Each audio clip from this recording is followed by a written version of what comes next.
தெளிவு குருவின் வார்த்தை தெளிவு குருவின் திருமுகம் சிந்தித்திருப்பதாக சொல்லுவாங்க. மனிதர்களை பார்த்து சந்தோஷம் பார்க்கும் மிகப்பெரிய சந்தோஷம்.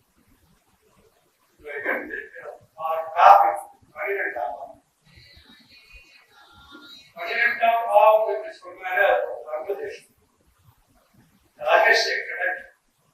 அதுக்குள்ள என்ன இருக்குன்னு ரொம்ப கஷ்டமான பாவம். அதை பார்க்கறது ஏன்னா 11+12 சேர்த்து ஒட்டுமொத்தமா அப்படி அதுல இல்லாதது எதுனா ஒண்ணுமே கிடையாது. அத்தனையும் உள்ள இப்போ ஒரு துன்பம், துயரம், நோய், அத்துங்கள், அவமானங்கள், சிறைவாசம், தேசம் செல்லுதல், மறைந்து வாழ்ந்த நோய், மொழி, கிடந்துகள் அத்தனையும் உள்ள ஒரு ஜாதகத்துல பாசிட்டிவ் நெகட்டிவ். இப்ப ஆரம்பமாக எடுத்துட்டீங்கன்னா அது நெகட்டிவ் தான். நல்ல நஷ்டம். பரிணாமத்தை எடுத்துக்கிட்டீங்கன்னா அது ராஜசாயம் போகும். கஷ்டப்பட்டு அழிக்கணும். ஆரம்பத்தை பரிணாமத்தை இஷ்டப்பட்டு ஒரு பாவத்தை சாப்பிடும் என்று சொன்னால் அது 12ஆம் பாவம் 6ஆம் பாவத்தை சாப்பிட்டு அது துப்புனால்தான் 12ஆம் பாவம் வேலை செய்யும். 12ஆம் பாவம் வேலை செய்யும். முதல் முடிவு லக்கணம் என்பது கருவறை என்றால் 12ஆம் பாவம் கவர். 2ஆம் பாவம் முதல் பிறகு முன்பிறகு சொல்லும். 12ஆம் பாவம் மறுபிறகு சொல்லும். அப்ப இந்த கால புருஷர்கள் 12ஆம் பாவம் குருபவன். அந்த குருபவன் சுகஸ்தானம் செல்லக்கூடிய 4ஆம் பாவத்தில் பூசம் கொண்டே விட்டான். சுகஸ்தானம் அணுகிற்கு 12ஆம் பாவத்தினுடைய குரு அவர் வர வேண்டும். தற்பம் பயிர் சுகவாசம் பண்ணிடும். ஆனால் தாயக்கம் பூசப்படும். அப்ப குரு 12 இருப்பவர்களுக்கு மறுபிறகு அது இருந்தால் ரொம்ப அருமையானது. இது எப்படி அப்படின்னா ராகு என்பவர்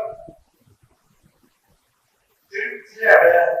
எதை கொடுத்தாலும் இன்னும் வேண்டும் என்று கேட்டுக்கொண்டே இருக்கிறது. சுருக்கம் சொல்லணும் தரித்திரம். ஆதிசங்கத்தில் ஒரு கேள்வி கேட்கப்படும். தரித்திரம் என்றால் என்ன? திருப்தி இல்லைங்க. ஒரே வார்த்தை. பணம் இருக்கலாம், எந்த வசதியும் இருக்கும். ஆனால் ஒரு மனிதனுக்கு திருப்தி வரல என்றால் அவருக்கு தரித்திரம். மேற்கொள் என்ன கொடுத்தால் 100 கோடிக்குள்ள இன்னும் 2 கோடி இருக்காதான். 2 கொண்டாட்டி கட்டிருந்தா கூட சின்ன வீடு இருக்கிறாங்க. அதை திருப்தி படுத்தவே முடியாது. அப்படிப்பட்ட கேடு செய்ய தவறிய கடமை தகப்பன் பிள்ளைக்கு செய்ய வேண்டியது, தகப்பனுக்கு செய்ய வேண்டியது, இதெல்லாம் அப்ப இருவருக்குமே வெவ்வேறு ஒன்றுதான் சொல்லணும். செய்ய தன்னுடைய கடமைகளோடு சென்றால் அவர் பிறப்பா. நீங்க 12 தேர்வுக்கு மறுபிறகு ஒரு ஆட்சி உள்ள வந்தா அவர் கடமைகளை செய்யாமல் போயிருந்தால் மறுபிறகு வாய்ப்புகள் உண்டு.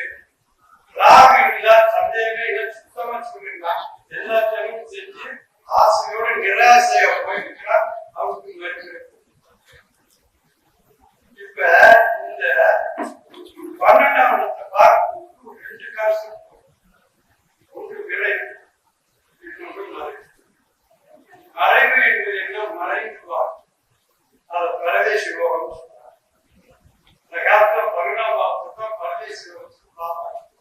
பரதேசம் என்ன? எல்லாரும் போட்டு வாழ்ந்துட்டு இருக்கா. அது எங்க இருக்கா, என்ன செஞ்சுருக்கீங்க, சாப்பிட்டா எவனுக்கும் தெரியாது. நீங்க அதுதான் வெளிநாட்டு வேலை. நீ வெளிநாட்டு வேலைன்னா 12ஆம் பாவத்தை பார்க்கணும். சரராசி, சந்திரன், 9ஆம் பாவம் எல்லாம் பார்த்தாரு. கடைசியா 12ஆம் பாவம் ஒத்துழைப்பு அப்படின்னா எல்லாரும் மறைந்துவாரு. இது ஒருத்தர் பாரிட்டு இருக்கேன், காப்பீடு கம்பெனி இருக்கானா, கப்பல் சொல்லிட்டு இருக்கானா, வருஷத்துல ஒரு நாள் காட்சி கொடுத்தா காட்சி மறைந்து வாழ்வதற்கு 12ஆம் வகுப்பு, அதுதான் பரதேசி யோகம். இப்ப விரையும் விரைவுன்னா என்ன அர்த்தம்? செலவழிக்க. எப்ப செலவழிப்பீங்க தெரியாம வெறும் பைக்கார செலவழிக்க முடியுமா? வெறும் பையாரு என்ன செலவழிப்பா? வருமானம் வராது செலவில்லை, டெபிட் இல்லாமல் கிரெடிட் இல்லை, அது அக்கௌண்ட் சொல்லுவது. சோ வருமானம் வந்துதான் செலவாகும். சொன்ன உறங்கும் பொழுது நீ விழுத்திருக்கிறா, நான் விழுத்திருக்கிற பொழுது உறங்காம இருக்கிறார். எனக்கு அப்படி ஒரு தகப்பன் கிடைத்து விட்டார். என் தகப்பன் போனாலும் என் தகப்பனாயே இருக்கிறேன். 3 இரவுக்கு மேல் ஒரு இடத்தில் தொடர்பாக இடப்பட்டு வருது. ஆனா அதை நீங்க தொடர்பு பார்க்கிறீங்க. சன்னியாசிக்கும் சம்சாரிக்கும் எந்த வேறுபாடு? உங்களுக்கு ஒரு செட்டம், அவனுக்கு மனவளவுக்கு மனத்துல துறவு வர வேண்டும். ஏன்னா அந்த போகும் இவ்வளவு உங்களுக்கு ஏக்கத்தோடு சென்றாங்க. எப்படி தெரிந்து கொள்ளும்? அவர் இறக்கின்ற போது ஒரு ஜாதகம் போடும். அந்த மரண ஜாதகம் சொல்லும் அவன் என்ன நினைப்பு போனா அல்லது மறுபிறவியா. சில பேர் கோயிலுக்கு வேண்டிப்பான், குழந்தைக்கு ஏதாவது கதை போறேன் என்னமா வேண்டிப்பான், காலம் அவன் இழுத்துட்டு போயிருக்கோம். மரண ஜாதகம் போட்டீங்கன்னா தெரியும் அவர் எராசி எதிர்த்து. சில நேரம் புல்பில் ஆகி போயிருப்பான், நூல் வீட்டுக்கா தெரிஞ்சு மரண கண்டிகை அப்படின்னு ஒரு நூல் இருக்கு. ஒரு துறை காட்டு அனுஷ்டான துறை வாழ்க்கை ஒரு நாள் பிடிக்க போய் மூஞ்சி எடுத்து பார்த்தா ஒரு நாள் கிளாஸ்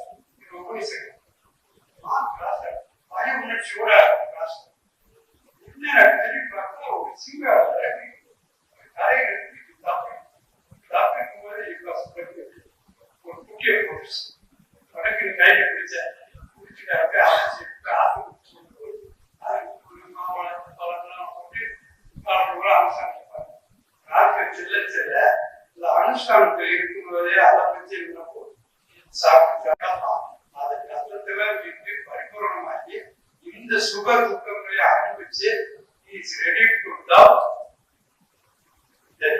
இதுதான் 12ஆம் ஐயா.